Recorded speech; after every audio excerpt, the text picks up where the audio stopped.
game 1. Shane Boz will start game 2. From then, highly likely it'll be Drew pitching game 3, but 1 and 2 will depend on that. I think we're going to want to have as much availability in the bullpen for these first 2 ball games. What kind of went into the double Shane decision? Well, look, I think Shane McClanahan has certainly earned it with his overall body of work. And, for me personally, I think that pitching a young pitcher in a hometown environment is probably a little bit better than challenging. He got Boz experience Yankee Stadium for 3 innings. But Rass has kind of been there, done that a little bit more. And, whether it's in Fenway Park, whether it's in Toronto, he's done all that. Just kind of, that's how we landed. If you go with 3 starters, would there be a bullpen day probably in there somewhere, or would you bring McClanahan back to short rest? We have not decided any of that. So all that. Yeah. And do you know anything yet on some of the guys that we're going to throw today, or just saw Luplo was here? Yep, Luplo's here. Renee Pinto is here with us, and I think that's a good idea by Paul Hoover and the rest of the staff, front office, to let's get them some reps. Catching our guys. But as far as the guys that are going to be out throwing live today, I know it's Nick and Matt Whistler. I think JP is going to get off the mound a little bit, but won't know anything until after, probably tomorrow. There won't be anything set. What's the deadline? 10 o'clock Thursday. There you go. So check with you about 9:59? Sure. 10:15. Yeah. Kevin, is there a sense that Anderson's recovered well through this kind of process this time down? Yeah, Kyle, look, it's tough to do. Kyle, I think, has been excited about the mound he got off of in Houston. He did the same thing in New York, I believe, on Saturday before the 1 o'clock game. This will be pretty telling. He's going to have some hitters. You're not completely amping up the scenario, but I think Nick realizes that we want to see him healthy, and then so we can make our best decision for our roster. And I know obviously McClanahan debuted in the postseason last year, but Boz, it's not a ton of major league action before he gets on that stage. Yeah. What have you guys seen from him to be comfortable with Boz on that stage? Strike throwing stuff, the way he bounced back from a little bit of I think he had like a 10-pitch first at bat, into striking him out. Rizzo comes up, hits a home run, falls behind, 4-pitch walk to Judge, but he bounced right back in the second inning to go, I think, for 8 or 9 pitches. The rest of your guys said that the rest is doing them good for these couple 3 days, and obviously the counterbalance is not seeing live pitching. Yeah. For 2 days. And do you think it helps you guys at this point coming off? I do. Yeah. Yes, I think so. We're gonna work out today. We're gonna work out tomorrow, and I'm guessing the guys will feel pretty fresh heading into Thursday.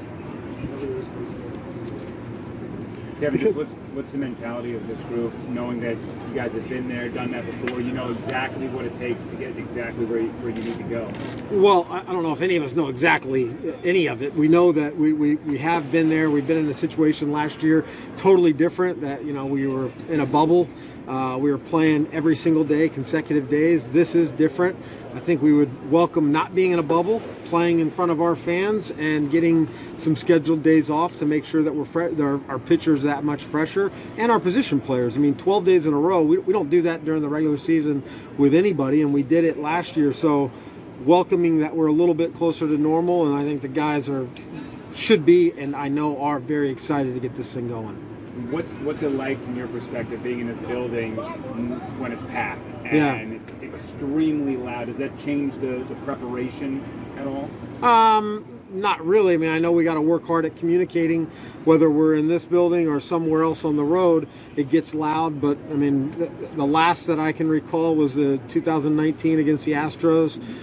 This place was rocking. It was awesome, and those loud noises when they're in support of your team, you don't hear them quite as loud.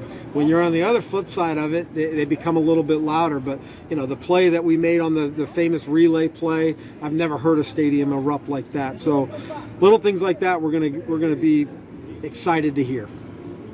Because you guys don't have that one closer with 30 saves or a big contract, I think it might be easy to overlook this bullpen. Yeah. Can you quantify just what those guys have done this year? No, I can't, because to a man, whatever role they've been asked to pitch in, they have found ways to succeed.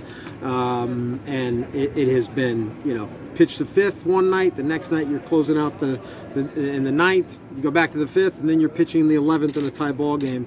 And they've all experienced it. They've all experienced the highest leverage situation. They've experienced some of the low leverage. They've experienced the wraparound. So you'd like to think that they have positioned themselves really well to be prepared for whatever is asked of them starting Thursday. And the roster during the regular season, you had a lot more flexibility with guys. Does it change usage in terms of workloads or anything in the postseason, or do the days off counterbalance that? The days off help a lot, but I think Kyle and Stan have worked so hard. We've all worked hard to keep these guys as healthy and as fresh as possible. I think we all knew coming in it was going to be a challenge coming off a 60-game season, but Kyle's racked his brain daily about that, and now we've gotten to a point like, okay, the benefit of shaving an inning here off a workload, the benefit of an extra day, the benefit of an extra day for a reliever not pitching, those are all going to be available now. And you guys, won 100 games during the regular season. Is there any reason to change the way you use starters versus relievers, just in terms of how deep they go into games at this point? I don't think so. No. The game will dictate a lot. The matchup, the times through the order. We're not going to change what we feel has helped us win games. Both teams really well, Yankees and Red Sox. Yeah. You guys have people working on 2 shipment scouting reports, Yeah. stuff like that. I mean, we've had a bunch of guys that have been out, and not just covering the Yankees and Red Sox. I mean, we had guys on the Mariners, the Blue Jays, the A's. We'll meet tomorrow once it's decided. There's, I think a group of 3 scouts, and it'll be great. I'm actually excited because we think we know those clubs well, and I'm confident we do. But watching a team for a month inside out, there's probably a perspective that we can really value. So look forward to hearing from our scouts on whichever way it goes tonight. The other 3 guys just to go get lunch. They just go have lunch or something tomorrow. Well, they head out to another club. Yeah. And do you watch tonight? I Yeah. assume you watch. Yeah. As a manager, as a scout, as a fan? Well, I think it's good for baseball. I mean, 2 storied franchises. Try to pick up. I'm just going to watch the game. Yeah. Of J.